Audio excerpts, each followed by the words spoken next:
Janasena MLA బాలరాజుని అజాత శత్రువు అంటారు. అజాత శత్రువు అంటే మనం ధర్మరాజుని అంటాం పురాణాల్లో. ఎందుకు అంటే అటు కౌరవ పాండవులు ఇద్దరూ కూడా అధికారం ఈ వ్యవహారాలను నడుస్తుంటాయి, కానీ ఆయన్ని ఎవరు బద్ధశత్రువుగా చూడరు. ఇప్పుడు దుర్యోధనుడు భీముడినో, లేకపోతే అర్జునుడు కర్ణుడినో, లేకపోతే కర్ణుడు అర్జునుడో ఇట్లాగే శత్రువులు చూస్తారు, కానీ ధర్మరాజుని అట్లాంటి చూపులతో చూసేవాళ్ళు కదా. అందుకని అంటే అజాత శత్రువు అని ఎవరిని అంటారంటే మన ప్రాణాలు పోవాలని కోరుకునే వాళ్ళు ఎవ్వరూ లేని వాళ్ళని అజాత శత్రువు అంటారు.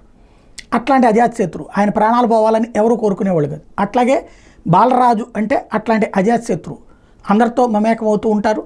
Janasena MLA, Polavaram MLA. అట్లాంటి ఆయన కారు మీద నిన్న గుర్తు తెలియని వ్యక్తి దాడి అన్నది కీలకమైంది. అయితే ఆ దాడికి రాయి విసిరారు. ఆ రాయి విసిరినటువంటి టైంలో కారు వెనక భాగం దెబ్బతింది, కానీ బాలరాజు కారులో లేరు అన్నటువంటి విషయం అయితే కన్ఫర్మ్ అయింది. కాకపోతే ఇప్పుడు పవన్ కళ్యాణ్ దీని మీద సీరియస్ అయ్యారు. అక్కడ పోలీసు అధికారులని దానికి సంబంధించి విచారించి